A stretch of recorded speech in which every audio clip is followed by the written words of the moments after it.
Hello दोस्तों। एक minute. नमस्कार, जय माता दी। मैं भोजपुरी गायक राजा बाबू कश्यप और हमारा टीम अभी मेरा गाना का मुहूर्त हुआ है।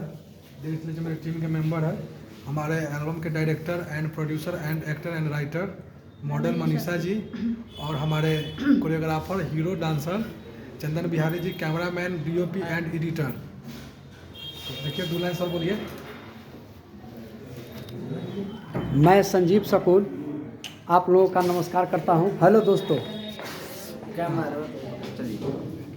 हमारे साथ मनीषा सिंह आज का काम करने जा रही हैं। आज हम लोग एक भोजपुरी सॉन्ग को शूटिंग करने जा रहे हैं और मेरे साथ ये चंदन जी हैं और ये डीओपी कैमरामैन एडिटर राम जीवन कुमार हैं और मेरे साथ हैं जो मेरे गीत को गाया है राजा बाबू झा।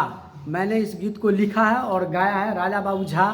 और आप सबों का मुझे आशीर्वाद चाहिए, दुआ दीजिए। जय बिहार, जय भोजपुरी समाज, जय। देख लीजिए हमारे विधायक जी भी है।